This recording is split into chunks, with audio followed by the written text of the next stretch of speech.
চাচা, আমরা আপনার একটি ইচ্ছা পূরণ করতে চাই। তোমাদের দেখে তো আমার অন্য কিছু ইচ্ছা করতেছে। চাচা, আপনার কি আগের মতো শক্তি আছে? আসো আমার শক্তি দেখায়। ওয়াও, কি সুন্দর বাংলাদেশ। আমরা রাশিয়া থেকে চলে এসেছি এদেশের মানুষের ভালোবাসা পাওয়ার জন্য। এই ছেলেটা আমাদের ফুটবলের ভবিষ্যৎ। তাকে সঠিকভাবে গড়ে তুলতে পারলে ভালো একজন ফুটবলার হবে। ছোটবেলায় এত দক্ষ, ভালো প্রশিক্ষণ পেলে বড় খেলোয়াড় হবে। তোর সাহস কি করে হলো ভিডিও করার? এখন ভিডিও বন্ধ কর, না হলে খবর আছে। আমার এটা দায়িত্ব, আমি ভিডিও করব। তোকে বলেছিলাম ভিডিও করিস না, এখন শিখবি। তোমাদের অন্যায় সবাই জানবে। হে মানুষ, জুমার নামাজ মুসলমানদের জন্য এক বিশেষ ইবাদত। এই দিনে আল্লাহর রহমত বর্ষিত হয়।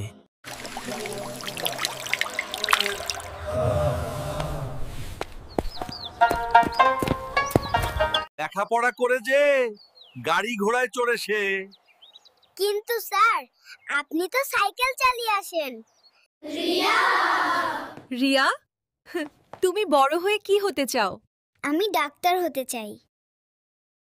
ইমন, তুমি বড় হয়ে কি হতে চাও? আমি ঋতুকে মা হতে সাহায্য করতে চাই।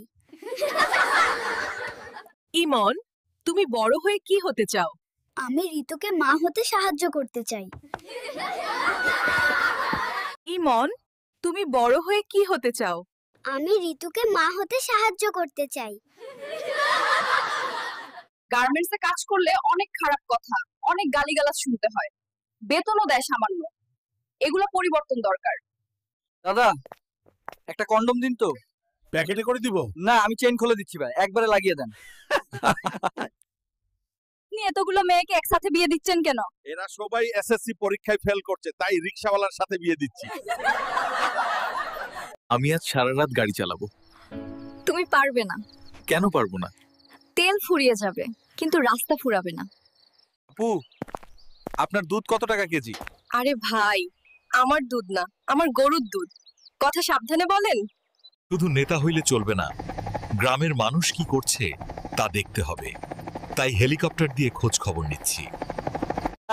চাচা, 5 টাকা দিচ্ছি, ঠিক আছে, কিন্তু নেশা মেশা করেন না, চাল ডাল কিনেন। না ম্যাডাম, আপনার এই 5 টাকা দিয়ে বউ নিয়ে সিঙ্গাপুরে যাবো হানিমুনে। কাকিমা, এগুলো নিয়ে বিমানে উঠছেন কেন? আর বলিস না মা, আমার এই হাঁস মুরগি আর ছাগল ছাড়া এক মুঠো ভাতও গলা দিয়ে নামে না। এই রাস্তায় তোদের বাইন্দা রাখা দরকার। সারা জীবন দালালি আর নেতাগিরি করলি, নিজে রাস্তাও করতে পারলি না, তোদের লজ্জা লাগে না?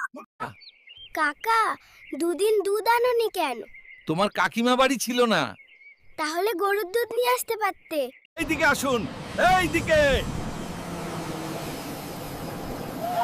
চলুন চাচা, আপনাকে আমরা নিয়ে যাব। 5 আগস্টের পর আপনার সবচেয়ে বড় দুঃখ কোনটা? আমার দুঃখ হচ্ছে এক সময় যে দল ঘরের কোণা থেকে বের হতে পারতো না, তারা এখন দেশের মালিক ভাবছে। 5 তারিখ না আসলে বুঝতাম না যে চোর কেমনে দেশ ছাড়ে, বোবা কেমনে কথা কয়, কানা কেমনে চোখে দেখে, আর টুকাই কেমনে নেতা হই। ভাবি, ডাব কত টাকা জোড়া? প্রতি জোড়া 200 টাকা। আমার ডাবে কিন্তু ভরপুর পানি আছে। কোনো কাম কাজ নাই, সারাদিন শুধু বসে বসে খাস। যা বাজারে যা, বাজার থেকে চাল ডাল কিনে নিয়ে আগা। দাদা, 2 কেজি চাল 1 কেজি মসুরের ডাল দেন। আমি নাকি কোনো কাম কাজ করি না। ঘরে যায় এক অবস্থা শুরু হয়েছে। এসব খুলে লুঙ্গি গামছা পরে কোদাল নিয়ে খেতে যা কাজ করতে হবে। কাজ না করলে কপালে ভাত জুটবে না। এইবার বুঝছো না, খালি উড়াউড়ি করলে হইব না, ভাত খাইতে হলে মাড়ি ঘুরতে হইব। কিরে, দৌড়ে কোথায় যাস? হিজড়ার মতো পুরুষ যে দেশে সুদর্শন পুরুষ হিসেবে নির্বাচিত, সে দেশে আমি আর থাকবো না। বলে কই যাইতেস? শহরে? না চাচা, আমি আর এই জীবন রাখবো না। কচু গাছের সাথে ফাঁস টানাইতে যাচ্ছি। চাঁদা দে, এটা নতুন বাংলাদেশ, এখানে চাঁদাবাজদের কোনো স্থান নেই। আগের দিন ভুলে যা।